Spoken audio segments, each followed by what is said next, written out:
this session, the impact of disability targeted job training program on labor market outcomes result from a cluster RCT in Bangladesh. As Bangladesh continues its development journey, ensuring inclusive growth remains a key priority. Yet youth with disabilities continue to face significant barriers. Evidence shows that they are far more likely to be out of both work and school compared to other peers. At the same time, there is still very limited rigorous evidence, both globally and in Bangladesh, on what actually works in improving employment outcomes for persons with disabilities. Today's session helps address that gap by sharing findings from a large study on the STAR Plus program implemented by BRAC across different districts in Bangladesh. The program supports young persons with disabilities who are out of school and work, particularly those with low-income backgrounds. The findings are quite insightful and raise important questions about what works and what still needs to be addressed when it comes to improving employment outcomes for persons with disabilities. At the same time, the study also highlights important structural challenges, including barriers to accessing jobs and other discrimination in the labor market. We are very pleased to have an excellent panel with us today. Our presenter, Mr. Ashik Sufi Islam, Senior Research Associate at BIGD. He will walk us through these findings and details. And we're also joined by Mr. Mohammad Jahid Ibn Jalal, Deputy Director at RAPID, as our discussant, who will share his reflections and broader policy insights. And the session will be moderated by our very own Dr. Mohammad Din Islam, Research Director at RAPID and Professor of Economics at University of Dhaka. With that, let us begin the session. And once again, thank you very much for being here with us. Over to you, Dean, sir. Thank you so much, Jara, and thank you, Ashik Sufi Islam, for presenting very important research. So we don't have many active labor market policy, but this one is very interesting that it's very targeted, disability targeted intervention, and whether this intervention is effective or not, we'll listen to you. So the way we will conduct this webinar, first you will have about 20 minutes to share your research design and findings and probably some recommendations. Then we have one designated discussant on a paper, Dr. Gahidin Jalal, and he will have about 10 minutes to give you feedback or discuss your results and implication, all those things. Then we will allow people attending here or online to ask questions or their opinion, and then we finally wrap up.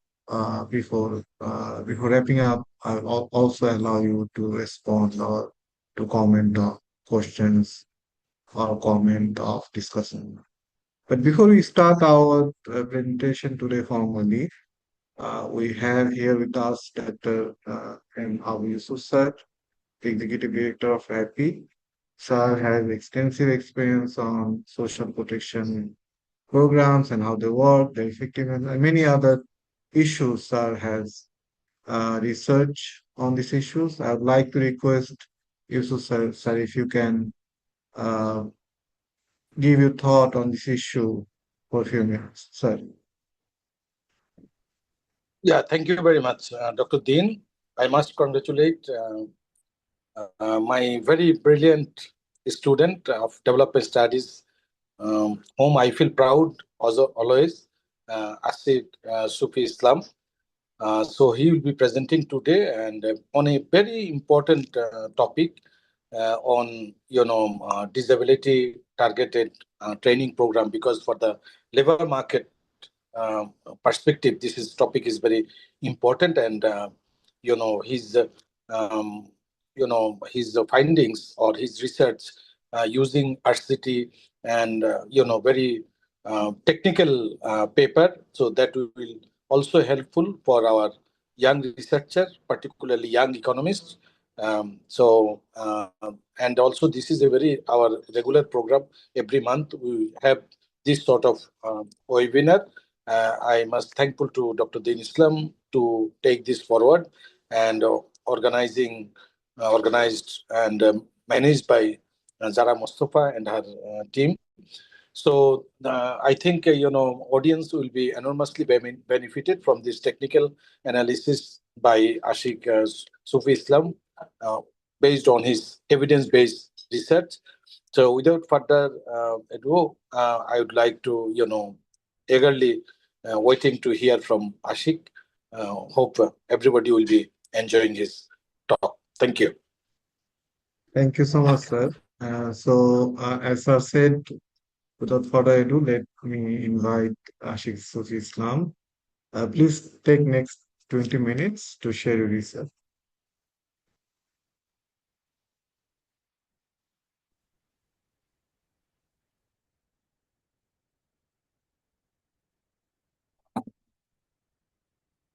Am I audible and is the screen visible?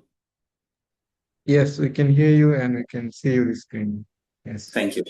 So first of all, hello everyone. I'm Ashik Sufi Islam, and today I'll present our paper titled "The Impact of Disability Targeted Job Training Program on Labor Market Outcomes: Results from a Clustered Randomized Control Trial in Bangladesh." But before starting, I want to thank the RAPID team, my supervisor, Dr. Narayan, and the IGD for giving me the opportunity to discuss something so vital with you all on behalf of the whole research team. I would also like to acknowledge the hard work of the research team, especially Dr. Lina Morgan Banks, Dr. Narayan Das, Tanvir Ahmed Mojumdar, Dr. Hannah Cooper in giving this research a wonderful shape. So the existing labor market scenario for people with disabilities is currently characterized by a huge gap in employment. They are significantly underrepresented in the employment. Even when employed, people with disabilities earn less than people with no disabilities. And this transitioning to work is particularly difficult for youth with disabilities. So evidence shows that youth with disabilities in Bangladesh are 5 times more likely to be out of school and work compared to youth without disabilities. This also has severe macro or national level consequences. The unemployment and lower earning of people with disabilities account for around 3 to 7% loss in GDP in lower middle income countries. Now, literature provides a few explanations behind this gap in employment for people with disabilities, such as exclusion from education, lack of required skills and qualification, various forms of discrimination, lack of transportation and accommodation. But most importantly, there is a lack of evidence in Bangladesh and globally on what works to improve the employment outcomes amongst people with disabilities.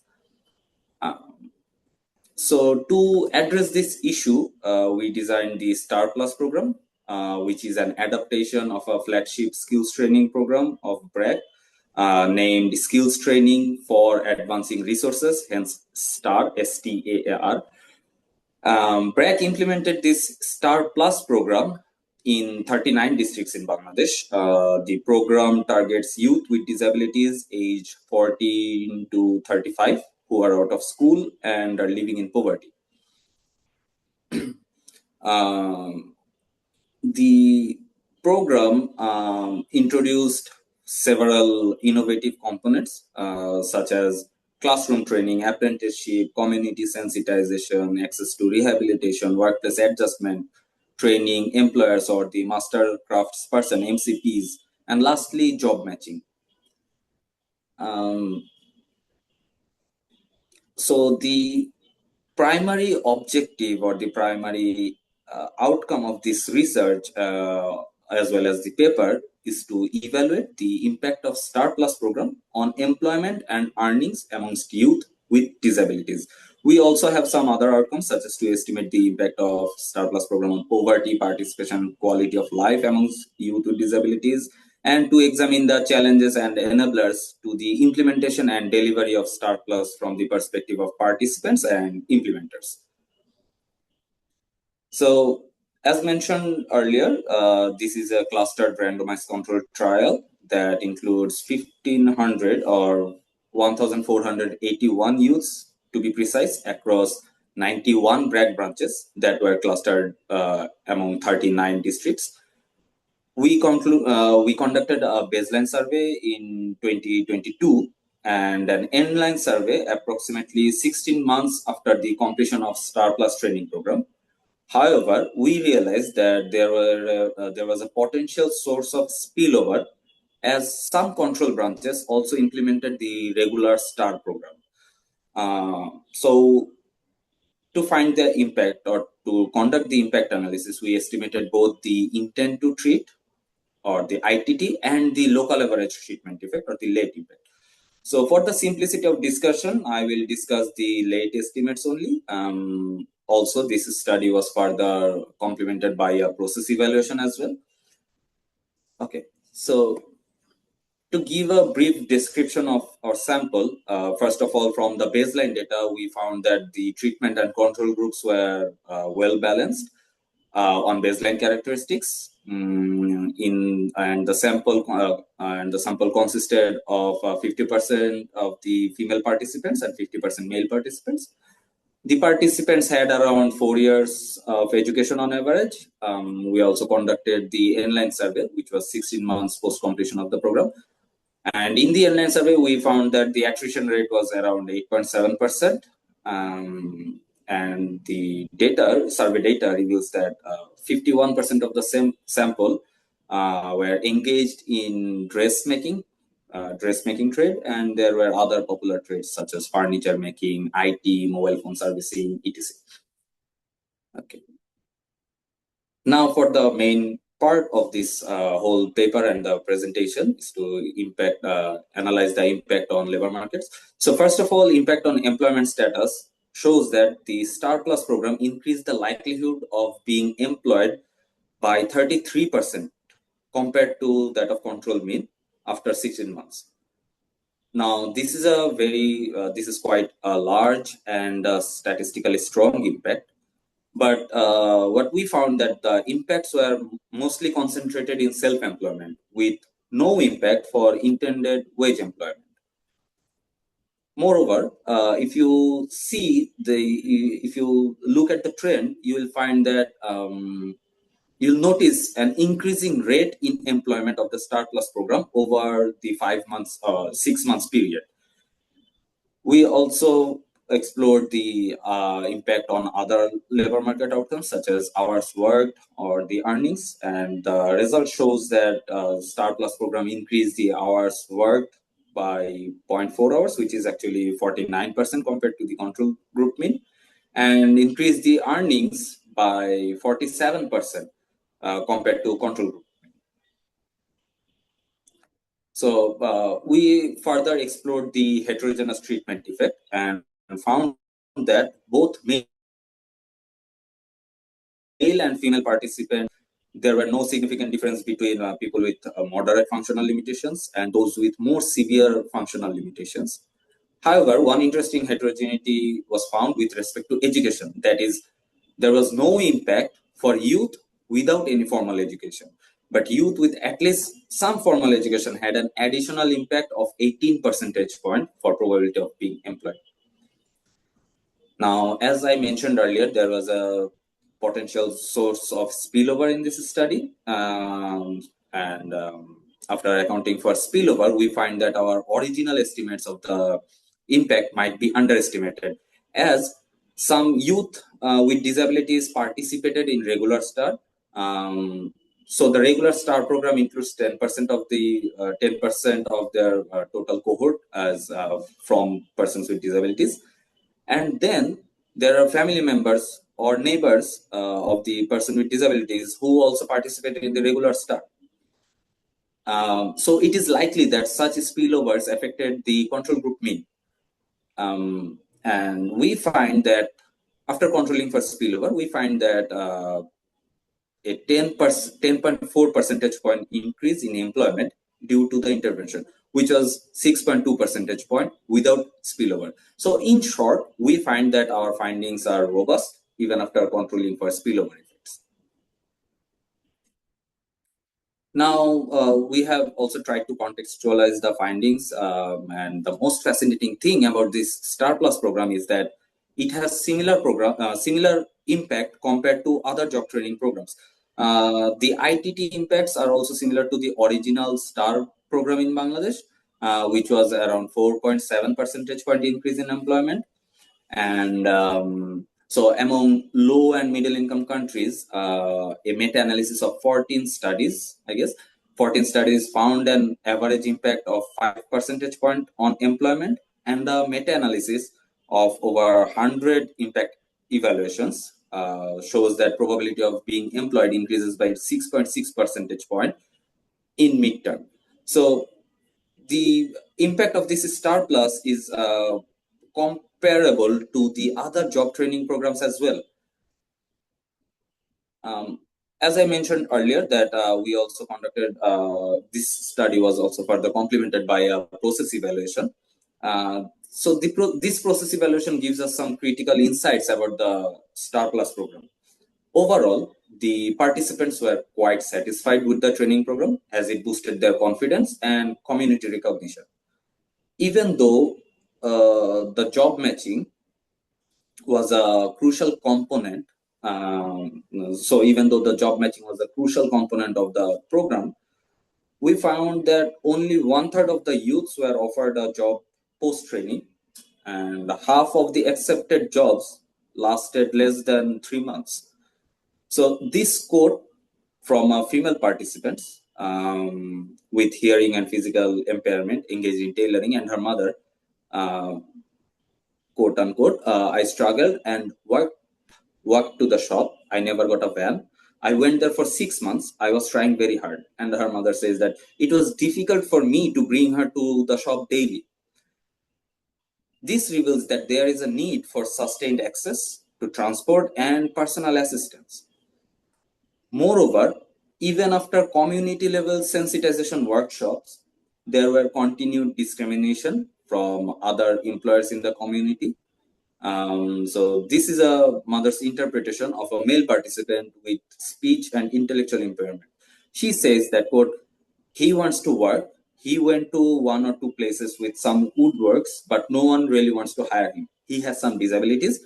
That's why people wonder if he would be able to work properly or not. So he doesn't get hired. So these are few key areas for improvement of the Star Plus program. So to summarize, the key takeaways of this impact evaluation is that Star Plus is an effective model for improving labor market outcomes or employment outcomes for youth with disabilities. It is effective and has similar impact like other job training programs for people with no disabilities. However, this impact can be magnified by designing a longer training program and increasing linkages to waged employment after the training, and providing complementary programs to increase access to formal education, increasing support to accessible transportation and personal assistance. So I guess that's all from my side. Thank you. Many thanks, Ashik, for a very precise and effective presentation.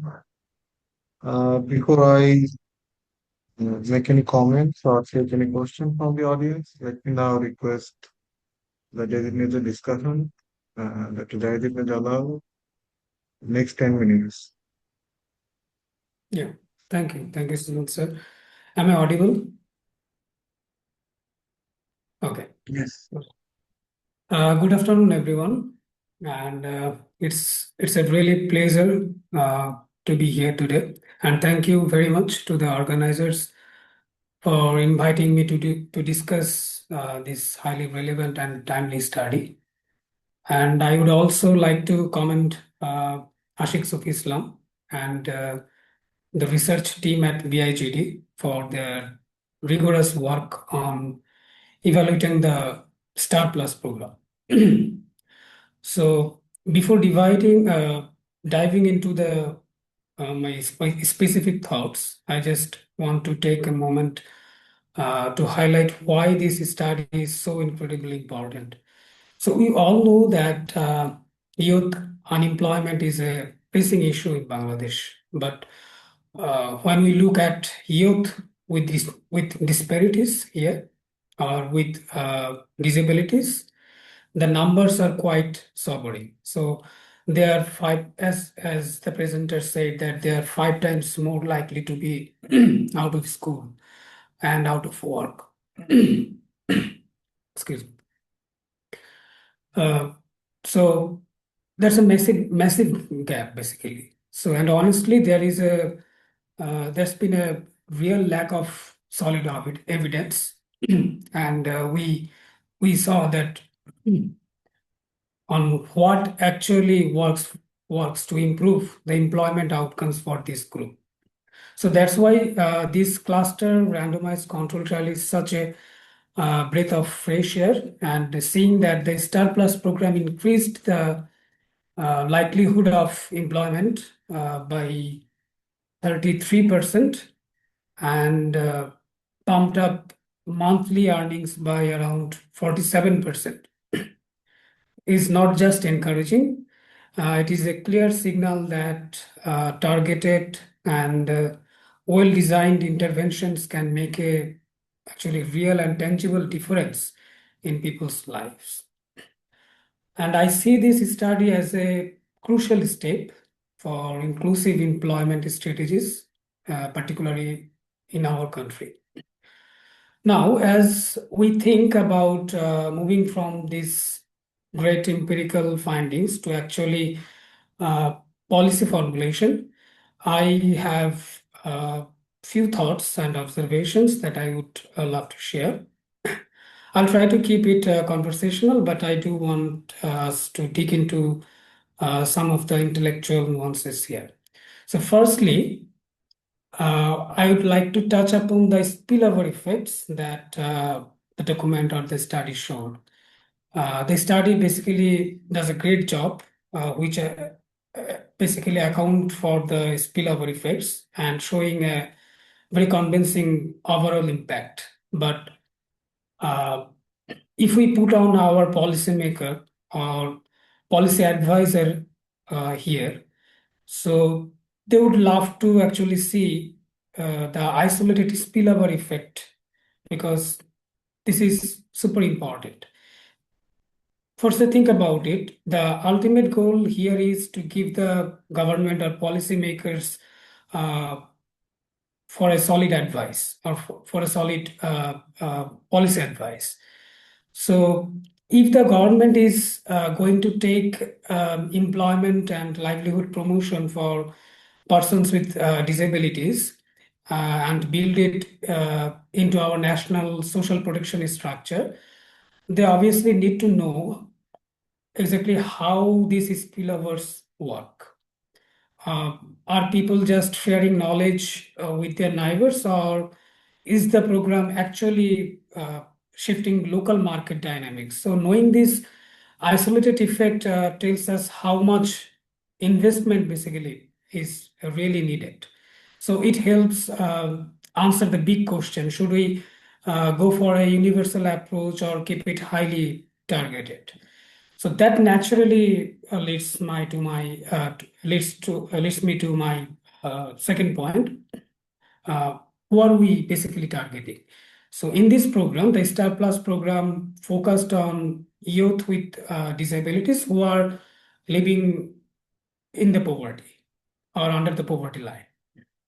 So now, obviously, prioritizing the most vulnerable is the right thing to do. But I think we also need to look at the bigger picture. So what about the non-poor, especially middle income households? So the impact of these programs could actually be even higher for them. Because they often have better access to a bit of capital, stronger family support networks, and the existing connections of uh, the external or internal market or existing market. So tapping into that could tapping into that could really boost the contribution to our national economy. Plus, from a pure rights-based perspective, if we say that ensuring everyone with a disability has access to skill development is just as important, regardless of their income level. And my third thought is that which is about the types of trades being actually taught.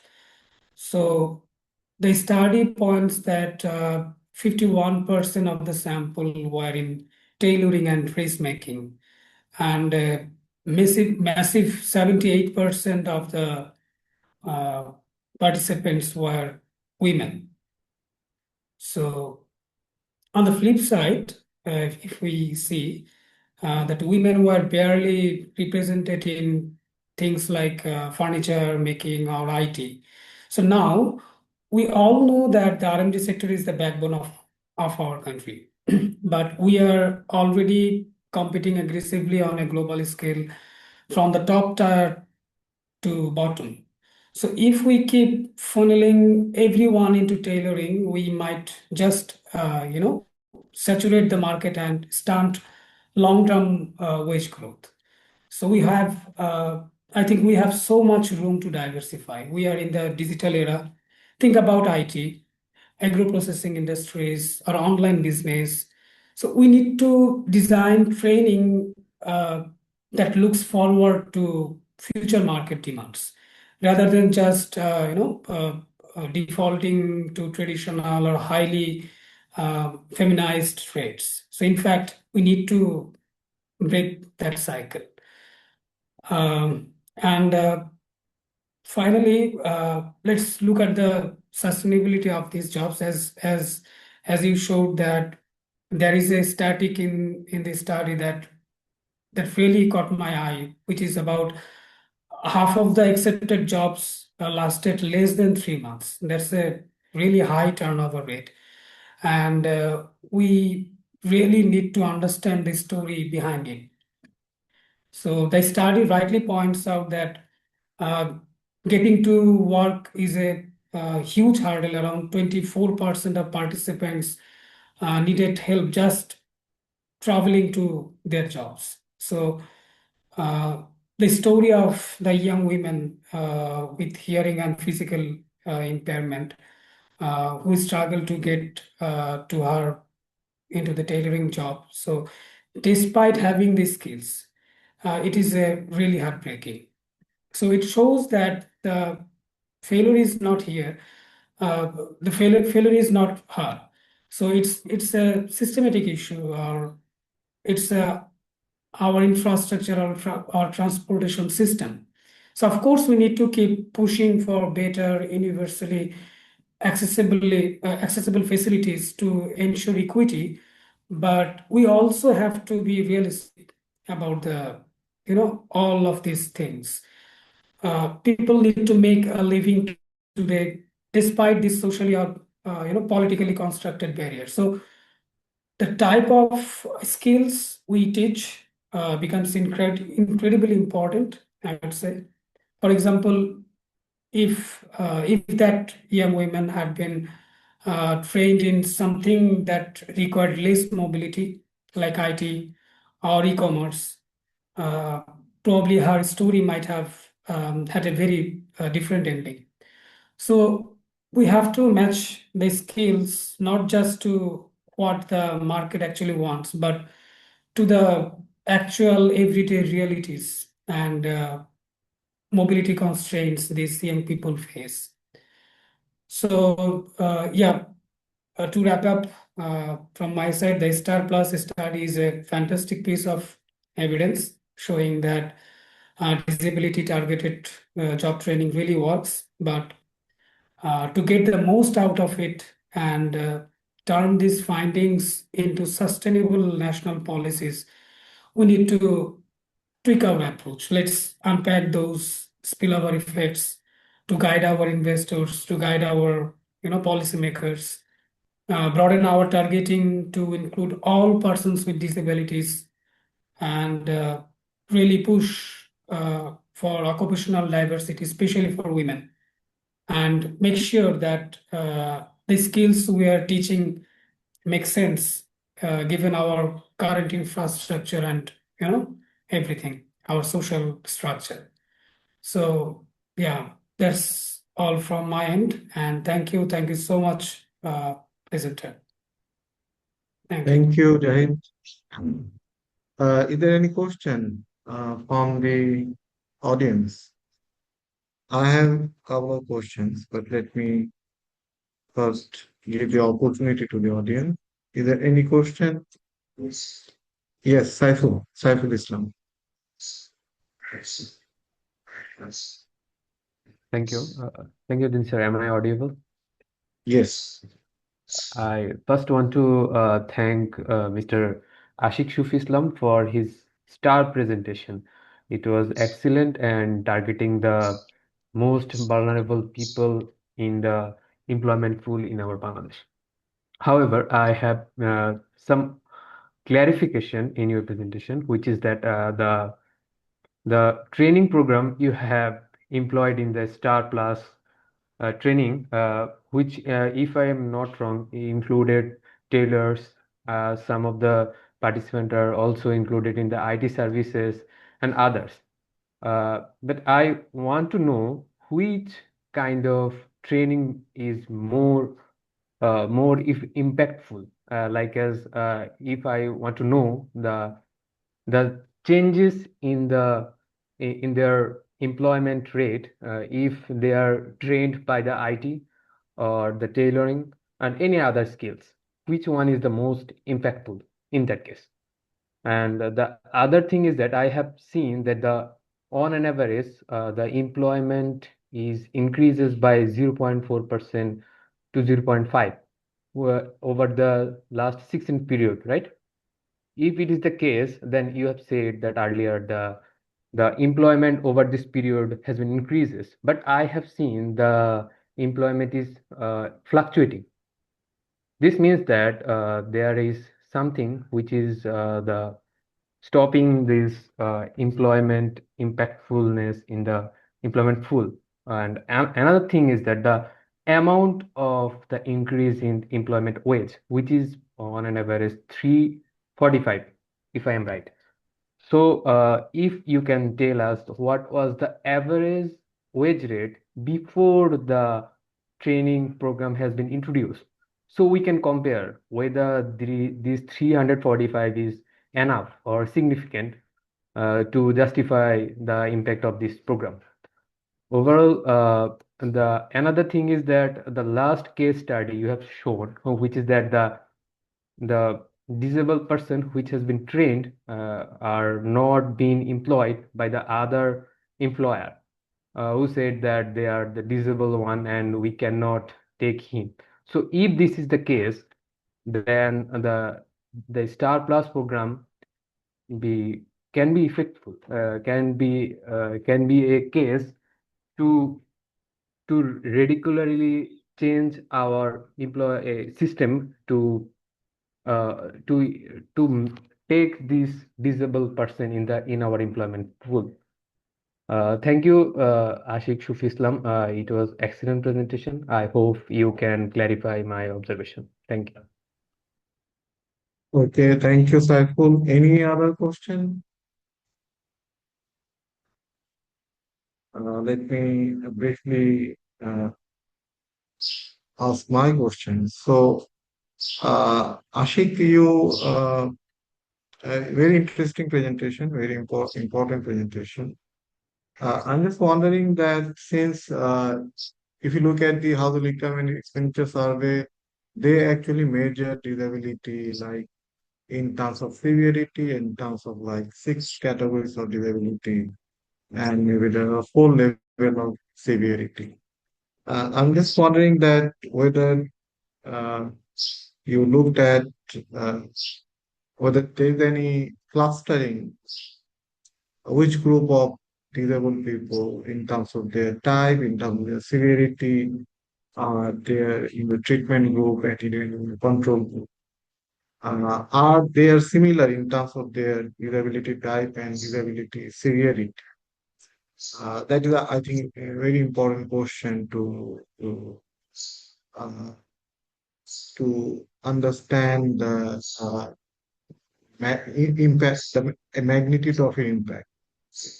So you said that if spillover effect underestimate your results, but if these two groups are very different, especially if control group have more severe disability, that actually can overestimate your results. So this is one clarification I think is important to mention. The other thing is that the outcome you were saying is external margin of employment, like out of total statement, how many people actually were employed, and also you are looking at the intention margin impact on income and wage, those things. So, how do you measure this indicator or variable? Are they self-reported, or there is any objective way of observing and collecting the data, or it's just the individual reporting uh, on the change of their circumstances? Why I'm asking this question? Because uh, the perception of like being employed, unemployed can be very tricky. So sometimes even upon like for a very small change in employment status, someone might highlight it as a big change, but for some other people, they may not highlight it as a big change in their employment status. So, is it self-reported, or is there any way to verify and make those responses consistent across all participants and non-participants? One thing is very interesting that the impact, the immediate impact is not very sustainable. It does not sustain. I think if I see it correctly, uh, like one third does not sustain in 3 months or something like this.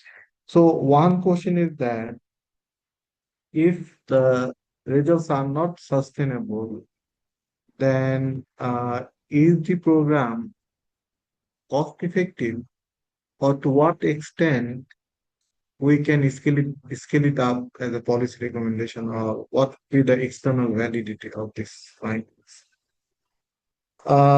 My other issue is that you are looking only at some very good indicator of labor market outcome, like whether the employment outcome or the impact on wage and income. But another important issue with disability, with people with personal disability, is the sector of their employment.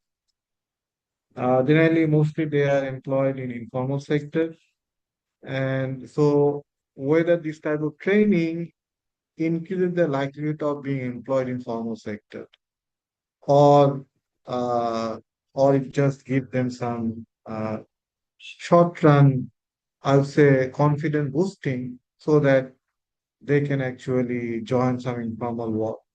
And then once they like 2, 3 months time passed, they just drop out. So I think it's also important to check the quality of the employment. And I was just interested that you have shown very robust results, but are there any heterogeneity of the result? Uh, Especially if you look at you have gender, and there are other issues like uh, education level, or in fact type of disability, severity of disability, rural, urban. You have shown us an aggregate result, but are those results heterogeneous across those different clusters or indicators? So these are my few observations from your presentation. You can respond to them, or you can just take notes and maybe you can work on those things. But let me ask, either anyone has any question? Any other question before we go back to Ashik. Okay, I think there's no more question. Ashik, please, if you want to respond, take next 4 5 minutes.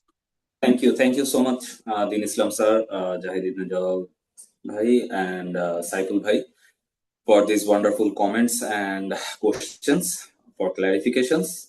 So before saying anything, I always get overwhelmed whenever I'm in front of my university professors.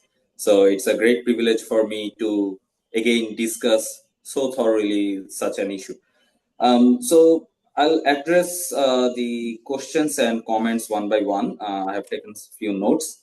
Please let me know if I missed anything. So for Saiful Bhai, you asked the outcome by employment.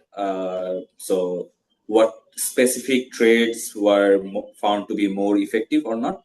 So as I mentioned, as I showed in the presentation, that the impact on the labor market outcomes are mostly concentrated in self-employment, even though the main intention of this program was to increase the wage employment. So that actually excludes us from the from doing a heterogeneous treatment effect based on the wage employment categories, such as for the trades. Because of lack of power, we don't have sufficient sample to conduct a meaningful examination. But what we saw is that, so first of all, let me give you a brief on how the trades were particularly assigned. So BRAC actually offered a list of trades to the participants. From this list, the participants selected chose three or ranked three trades based on their own preference. Then BRAC actually looked at the existing or the concurrent market where the participants are living, and they tried to match those preferred prioritized jobs with the market's availability. And based on that, those jobs were assigned. Now, the training, during the training, each participants were assigned under a master's craftsperson for their training. But as I then again said that after the completion of the program, we found that many of the participants were not in the wage or the intended targeted wage employment anymore. So BRAC conducted a follow-up survey, a few follow-up surveys to see how they are doing in the job market after the program. And based on that result, we have found that majority of the participants are not sticking to the wage employment because of both the supply and demand side mismatch, based on their own abilities, based on their own preferences, and also based on the market's situation or the structural setups that actually works as a barrier for them to uh, keep doing that specific wage job. Second thing is that the income value.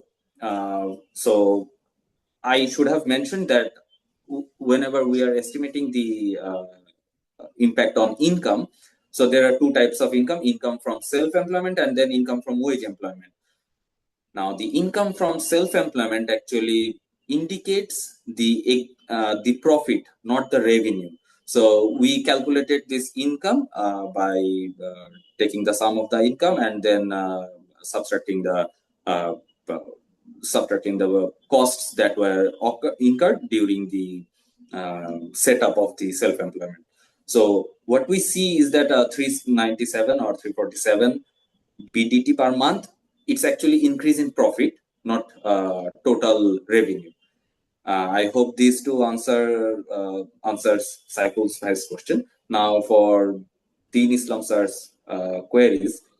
So the categorization, so first of all, the categorization of the disability categories. So BRAC, and we actually followed the Washington group questionnaires to identify